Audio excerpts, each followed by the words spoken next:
Hi everyone, welcome to my channel.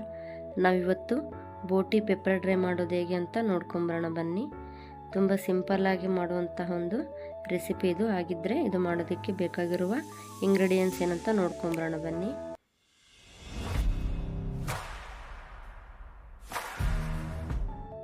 ನಾನಿಲ್ಲಿ 1/4 kg ಬೋಟಿ ತೊಗೊಂಡಿದ್ದೀನಿ. ಅದನ್ನು ಕ್ಲೀನ್ ಮಾಡ್ಕೊಂಬಿಟ್ಟು 3 ರಿಂದ 4 ಸಲ ತೊಳೆದ್ಬಿಟ್ಟು ಆಮೇಲೆ ಸ್ವಲ್ಪ ಬಿಸಿ ಮಾಡಿಕೊಂಡು ಅದ್ರ ನೀರನ್ನು ಕೂಡ ಜೊತೆಗೆ ತೊಗೊಂಡಿದ್ದೀನಿ. ಮತ್ತು 3 ಈರುಳ್ಳಿನ ಚಿಕ್ಕದಾಗಿ ಕಟ್ ಮಾಡಿ ಇಟ್ಕೊಂಡಿದ್ದೀನಿ. 2 ಟೊಮೆಟೊನು ಕೂಡ ಚಿಕ್ಕದಾಗಿ ಕಟ್ ಮಾಡಿ ಇಟ್ಕೊಂಡಿದ್ದೀನಿ. 4 ರಿಂದ 5 ಹಸಿಮೆಣಸಿನ್ಕಾಯಿನೂ ಸ್ಲೈಸಾಗಿ ಕಟ್ ಮಾಡಿ ಇಟ್ಕೊಂಡಿದ್ದೀನಿ. ಸ್ವಲ್ಪ ಕೊತ್ತಂಬರಿ ಸೊಪ್ಪು ತೊಗೊಂಡಿದ್ದೀನಿ, ಸ್ವಲ್ಪ ಕರಿಬೇವಿನ ಸೊಪ್ಪು, 1.5 ಟೇಬಲ್ ಸ್ಪೂನ್ ಹಸಿ ಶುಂಠಿ ಬೆಳ್ಳುಳ್ಳಿ paste, 1 tablespoon garam masala, 1 tablespoon ಧನಿಯಾ ಪೌಡರು, 1 ಟೇಬಲ್ ಸ್ಪೂನು ಜೀರಾ powder, 1.5 tablespoon pepper powder, 3 ರಿಂದ 4 ಟೇಬಲ್ ಸ್ಪೂನ್ ಎಣ್ಣೆ, ರುಚಿಗೆ ತಕ್ಕಷ್ಟು ಉಪ್ಪು. ಮಾಡೋದು ಹೇಗೆ ಅಂತ ನೋಡ್ಕೊಂಬರೋಣ ಬನ್ನಿ. ನಾನಿಲ್ಲಿ 3 ಟೇಬಲ್ ಸ್ಪೂನ್ ಎಣ್ಣೆ ಹಾಕ್ಕೊತಾ ಇದ್ದೀನಿ. 3 ಟೇಬಲ್ ಸ್ಪೂನ್ ಎಣ್ಣೆ ಹಾಕಿ ಎಣ್ಣೆನ ಸ್ವಲ್ಪ ಕಾಯೋದಕ್ಕೆ ಬಿಡ್ತೀನಿ. ಎಣ್ಣೆ ಸ್ವಲ್ಪ ಕಾದ್ಮೇಲೆ ಕಟ್ ಮಾಡಿ ಇಟ್ಕೊಂಡಿರೋ ಹಸಿಮೆಣಸಿನ್ಕಾಯಿ ಹಾಕ್ಕೊತಾ ಇದ್ದೀನಿ. ಹಸಿಮೆಣಸಿನ್ಕಾಯಿನ ಸ್ವಲ್ಪ ಲೈಟಾಗಿ ಫ್ರೈ ಮಾಡ್ಕೋಬೇಕು. ನಂತರ ಅದಕ್ಕೆ ಕರಿಬೇವು ಹಾಕ್ಕೊತಾ ಇದ್ದೀನಿ. ಕರಿಬೇವು ಮತ್ತು ಹಸಿಮೆಣಸಿನ್ಕಾಯಿನ ಚೆನ್ನಾಗಿ ಮಿಕ್ಸ್ ಮಾಡ್ಕೊತಾ ಇದ್ದೀನಿ. ನಂತರ ಇದಕ್ಕೆ ಕಟ್ ಮಾಡಿ ಇಟ್ಕೊಂಡಿರೋ ಈರುಳ್ಳಿನ ಹಾಕ್ಕೊತಾ ಇದ್ದೀನಿ. ಈರುಳ್ಳಿನೂ ಕೂಡ ಎಣ್ಣೆ ಜೊತೆಗೆ ಚೆನ್ನಾಗಿ ಫ್ರೈ ಮಾಡ್ಕೋಬೇಕು. ನೀವು ಇಲ್ಲಿ ನೋಡ್ಬೋದು, ಈ ರೀತಿ ಚೆನ್ನಾಗಿ ಫ್ರೈ ಮಾಡ್ಕೋಬೇಕು. ನಂತರ ಇದಕ್ಕೆ 1.5 ಟೇಬಲ್ ಸ್ಪೂನು ಹಸಿ ಶುಂಠಿ ಬೆಳ್ಳುಳ್ಳಿ ಪೇಸ್ಟ್ ಹಾಕ್ಕೊತಾ ಇದ್ದೀನಿ. ಈಗ ಇದನ್ನು ಚೆನ್ನಾಗಿ ಮಿಕ್ಸ್ ಮಾಡ್ಕೋಬೇಕು. ಶುಂಠಿ ಬೆಳ್ಳುಳ್ಳಿ ಪೇಸ್ಟಲ್ಲಿರೋ ಹಸಿ ವಾಸನೆ ಹೋಗೋ ತನಕ ಫ್ರೈ ಮಾಡ್ಕೊಂಡ್ರೆ ಸಾಕಾಗುತ್ತೆ. ನಂತರ ಇದಕ್ಕೆ ನಾನು ಟೊಮೆಟೊ ಹಾಕ್ಕೊತಾ ಇದ್ದೀನಿ. ಟೊಮೆಟೊನೂ ಕೂಡ ಚೆನ್ನಾಗಿ ಮಿಕ್ಸ್ ಮಾಡ್ಕೊತಾ ಇದ್ದೀನಿ.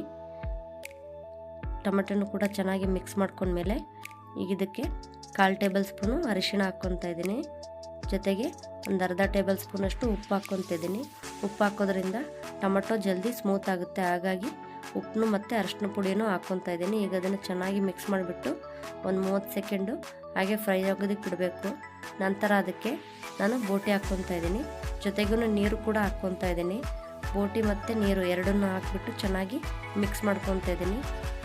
ನಾನು ಬೋಟಿ ಜೊತೆಗೆ ನೀರನ್ನು ಕೂಡ ಯಾಕೆ ಹಾಕಿದೆ ಅಂದರೆ ಬೋಟಿ ಸ್ವಲ್ಪ ಚೆನ್ನಾಗಿ ಬೇಯುತ್ತೆ ಮತ್ತು ಉಪ್ಪು ಮತ್ತು ಖಾರನೂ ಕೂಡ ಚೆನ್ನಾಗಿ ಎಳ್ಕೊಳ್ಳುತ್ತೆ, ಹಾಗಾಗಿ ಬೋಟಿ ಜೊತೆಗೆ ನೀರು ಹಾಕಿದೆ. ಈಗ ಇದಕ್ಕೆ ಒಂದು ಪ್ಲೇಟ್ ಮುಚ್ಚಿಬಿಟ್ಟು 1-2 ನಿಮಿಷ ಬೇಯಿಸ್ಕೋಬೇಕು. ನೋಡ್ಬೋದು, ಇಲ್ಲಿ ಚೆನ್ನಾಗಿ ಕುದಿ ಬಂದಿದೆ. ಈ ರೀತಿ ಚೆನ್ನಾಗಿ ಕುದ್ಮೇಲೆ ಚೆನ್ನಾಗಿ ಮಿಕ್ಸ್ ಮಾಡಿಕೊಂಡು ಇವಾಗ ಅದಕ್ಕೆ ನಾವು ಮಸಾಲೆ ಹಾಕೋಣ. ನಾನಿಲ್ಲಿ 1 ಟೇಬಲ್ ಸ್ಪೂನು ಧನಿಯಾ powder, 1 tablespoon garam masala powder, 1 tablespoon ಜೀರಾ powder, 1.5 tablespoon pepper powder. ನಿಮಗೆ ಖಾರಕ್ಕೆ ಎಷ್ಟು ಬೇಕೋ ಅಷ್ಟು ಪೆಪ್ಪರ್ ಪೌಡ್ರ್ ಹಾಕ್ಕೊಳ್ಳಿ. ನಾನಿಲ್ಲಿ 1.5 ಟೇಬಲ್ ಸ್ಪೂನು ಪೆಪ್ಪರ್ ಪೌಡ್ರ್ ಹಾಕಿದ್ದೀನಿ. ಹಾಕ್ಬಿಟ್ಟು ಈಗ ಚೆನ್ನಾಗಿ ಮಿಕ್ಸ್ ಮಾಡ್ಕೋಬೇಕು. ನೋಡ್ಬೋದು, ಇಲ್ಲಿ ನೀರೆಲ್ಲ ಪೂರ್ತಿಯಾಗಿ ಡ್ರೈ ಆಗಿದೆ.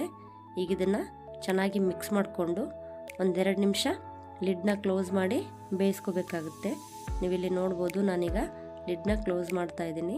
ಈ ರೀತಿ ಲಿಡ್ನ ಕ್ಲೋಸ್ ಮಾಡಿ 1-2 ನಿಮಿಷ ಬೇಯಿಸ್ಕೊಂಡ್ರೆ ಸಾಕಾಗುತ್ತೆ. ನೀವಿಲ್ಲಿ ನೋಡ್ಬೋದು ಮಸಾಲೆಯಿಂದ ಎಣ್ಣೆ ಎಲ್ಲ ಎಷ್ಟು ಚೆನ್ನಾಗಿ ರಿಲೀಸ್ ಆಗಿದೆ ಅಂತ. ಈಗ ಇದು ಆಗಿದೆ.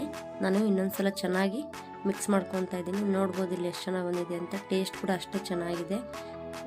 ಯಾರೆಲ್ಲ ನನ್ನ ಚಾನಲ್ ಸಬ್ಸ್ಕ್ರೈಬ್ ಆಗಿಲ್ಲ ಅವರೆಲ್ಲ ಪ್ಲೀಸ್ ಸಬ್ಸ್ಕ್ರೈಬ್ ಆಗಿ, ಹಾಗೂ ಈ ರೆಸಿಪಿನ ಒಂದು ಸಲ ಖಂಡಿತವಾಗಿ ಟ್ರೈ ಮಾಡಿ.